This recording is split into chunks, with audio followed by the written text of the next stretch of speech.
Édition 10, 10 minutes pour revenir sur les faits saillants de l'actualité, du lundi au vendredi, tous les matins et tous les soirs entre 10h et 10h10 sur la télévision nationale d'Haïti. Vendredi 16 août 2024, bonsoir à toutes et à tous, bienvenue à cette 5e et dernière sortie d'édition 10 pour cette semaine. Au micro pour la présentation, Mickerline Destinée. Au sommaire de l'actualité, le président du conseil de transition CPT, Edgar Leblanc-Fils, a dressé le bilan des 100 premiers jours de cette structure, indiquant que les conseillers ont essayé de mettre de l'harmonie en leur sein pour pouvoir travailler, du fait d'être issus de plusieurs secteurs. Il s'est notamment félicité du choix du Premier ministre Gary Conille, de la mise en place d'un gouvernement et de la prise de certaines décisions et de décrets. Le président du CPT a aussi fait état du renforcement du haut commandement de la police nationale PNH et celui des forces armées d'Haïti FADH dans la perspective de rétablir la sécurité. Par ailleurs, il a promis que le CPT va compléter dans 2 semaines l'organe de contrôle de l'action gouvernementale, le Conseil électoral provisoire CEP, le comité de pilotage pour lancer la conférence nationale et le Conseil national de sécurité. En outre, le président du CPT dit reconnaître que les citoyens veulent recommencer à vivre, qu'ils ont besoin d'espaces qui peuvent égayer ce sentiment. Toutefois, il a admis que l'environnement sécuritaire ne s'y prête pas. Le rectorat de l'Université d'État UEH a confirmé la création d'une chaire spéciale de droit constitutionnel à caractère académique et institutionnel dénommée chaire Montferrier d'Orval. Une initiative visant à honorer et perpétuer la mémoire du professeur et ancien bâtonnier de l'ordre des avocats de Port-au-Prince qui avait consacré une bonne partie de sa vie à promouvoir les valeurs fondamentales à travers son enseignement, notamment au sein de l'UEH. Selon la responsable du rectorat, cette décision fait suite au rapport du doyen de la faculté de droit et des sciences économiques de l'UEH. L'objectif poursuivi consiste à renforcer l'enseignement et la recherche en matière constitutionnelle, faire avancer le débat sur les questions constitutionnelles, renforcer l'état de droit et les institutions étatiques selon un communiqué portant les signatures de Fritz Desormes, recteur de l'UEH, de Jacques Blaise, vice-recteur à la recherche et de Jean Poincy, vice-recteur aux affaires académiques. Toujours dans l'actualité, à l'initiative du groupe de travail du Conseil national des télécommunications Conatel et de l'Institut haïtien de statistique et d'informatique IHSI, un atelier s'est tenu le 12 août en vue d'examiner l'avant-projet de loi sur la signature électronique, une démarche visant à adapter le droit de la preuve aux nouvelles technologies et à renforcer les compétences du Conatel. Plusieurs acteurs dont le ministère de l'économie et des finances MEF, la Commission nationale des marchés publics CNMP et la Banque interaméricaine de développement BID ont pris part à cette séance de travail dans l'optique de collecter des informations et d'avancer dans la mise en œuvre des travaux déjà effectués par le groupe. À l'occasion, le directeur général du Conatel, Jose Jean-Baptiste, a insisté sur l'urgence pour l'État de pouvoir signer des documents électroniquement sans que le signataire ou l'ordonnateur n'ait besoin de se déplacer. Une signature électronique est un procédé permettant de valider un document de manière numérique, garantissant ainsi son intégrité et son authenticité. La police nationale a dressé le vendredi 16 août 2024 le bilan partiel de ces dernières opérations dans la capitale. En effet, les agents de l'ordre ont arrêté et écroué une cohorte de 13 individus, dont 2 travailleurs de la presse, récupéré 6 armes et des munitions. Ils ont aussi confisqué 3 véhicules selon le porte-parole de la PNH, le commissaire divisionnaire Michel-Ange Louis Jeune. Il a réaffirmé la détermination du haut commandement de l'institution policière d'intensifier la traque des gangs criminels qui sèment le trouble dans le pays. Le porte-parole en a profité pour appeler encore une fois à la collaboration de la population en vue de faciliter la tâche aux forces de l'ordre. Les propos de Michel-Ange Louis Jeune ont été recueillis par Midray Milias et Fleury Jean. Après un filati que la police te menait dans la zone Kafourita, dans un hôtel qui portait nom envahi. Dans le moment de l'opération, 5 individus qui étaient armés lourdement, arrivés mortellement blessés, après échange coup de balle avec la police. Parmi 5 individus qui arrivaient stopper ça, dans échange coup de balle avec la police, il y a un certain Casales Blanco, qui te gen ti noni gros fanfan. Li c'est propriétaire hôtel ça envahi. Casales Blanco c'est un évadé prison qui te écroué sous pénitencier national sous nom ça. Gros fanfan tout c'est membre association criminelle qui relè vivre ensemble. Travail li c'est porter munitions ak zam dans tout foyer gang ça yo. Dans moment opération ça, la police a arrêté 13 individus, parmi eux 3 policiers. Toujours dans le cadre d'opération ça, la police rive saisi un pistolet Taurus PT809 série TFW 17407 avec un chargeur.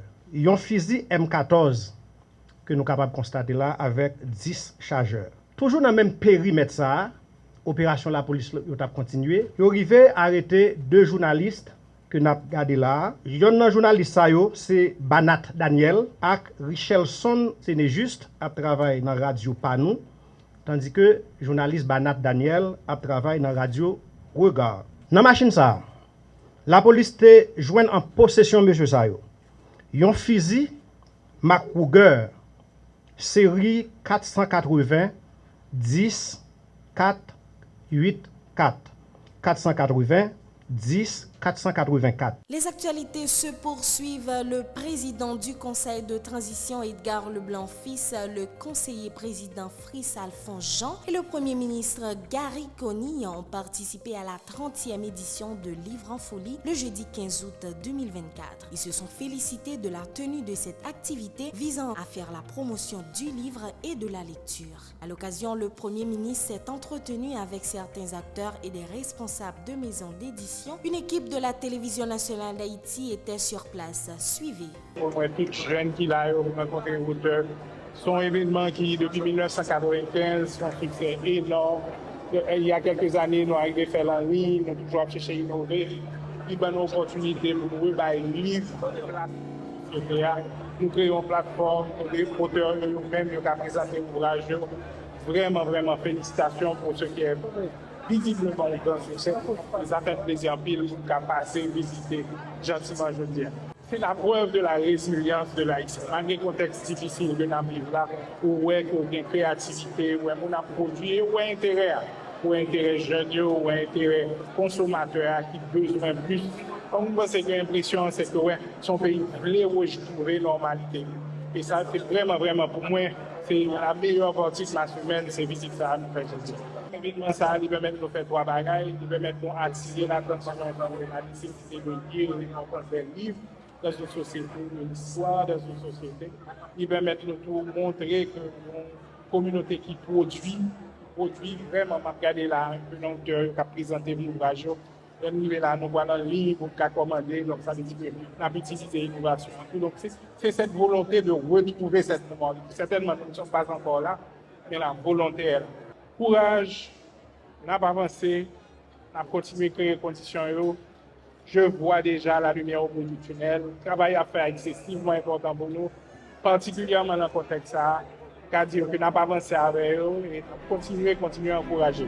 Le ministère des Affaires sociales et du Travail, MAST, a officiellement lancé le 16 août 2024 une plateforme numérique dénommée Service public de l'emploi. Cette initiative permettra de relier les demandeurs d'emploi aux employeurs. La transparence sur le marché du travail est également ciblée par les responsables. Pour le titulaire du MAST, Georges Wilbert Franck, le lancement de cette plateforme entre dans le cadre de la mission de cette entité visant à particulièrement régulariser le secteur de l'emploi. Suivez ces propos recueillis par Falante Delphin et Fleury Jean. Ça, l'État gagne comme obligation en termes de protection sociale, en termes de promotion sociale, n'ont pas gain accès à eux. Et c'est exactement rôle ça ministère Affaires sociales gagne pour le jouer. N'en fait que chaque citoyen gagne possibilité pour gagner accès à service protection sociale. Il y a un gros défi pour l'État lever pour que service ça qui est lancé aujourd'hui, après 3 mois, après 4 mois, il n'y a pas une rupture là-dedans. Deuxième, l'autre défi que l'État, que société a fait face à lui-même par rapport à la plateforme ça, c'est défi pour nous mettre des garde-fous contre la cybercriminalité. criminalité. Pour finir, la Direction générale de la Radio nationale d'Haïti a organisé le 16 août 2024 une journée d'hommage en mémoire de l'ex-directeur de l'information de la RNH, André-Marc Odigé, décédé le 28 juillet dernier. L'occasion pour le directeur de la programmation Jean-Exerne Mornay et le journaliste Dieu-Sibon Céliné de saluer l'intégrité et le sens du professionnalisme dont faisait preuve le défunt tout le long de sa carrière dans le paysage médiatique haïtien. André-Marc Odigé, qui a marqué le secteur de la presse, a laissé un grand vide, notamment au niveau de la Radio nationale d'Haïti. Suivez un extrait au micro de Paki Sainte-Croix et Pierre Duvigneau. Parler de Marc-André Odigé, c'est parler d'un homme, c'est parler de toute une histoire, c'est parler de l'histoire de la Radio nationale en tant que telle. Un professionnel, un gentleman, André-Marc Odigé, c'est nèg ça que ka compter sous lui si ou non institution ensemble avec elle, et en tant que directeur de la programmation et de la planification, André-Marc Odigé en tant que directeur de l'information, ça a bien marché parce que ensemble nous t'es toujours contre travail. C'est l'une des raisons ici à la radio, on a toujours dit le travail d'équipe porte fruit. Et le sport, la musique, les informations, c'est ça, NAM, Radio Nationale. Il est parti pour l'au-delà, c'est ça, la conséquence logique de la vie, mais on s'en souviendra toujours. Tant que nous tous nous connaissons, André-Marc Odigé, c'est une la Radio Nationale d'Haïti, étant directeur de l'information, qui est très assidu sous travail.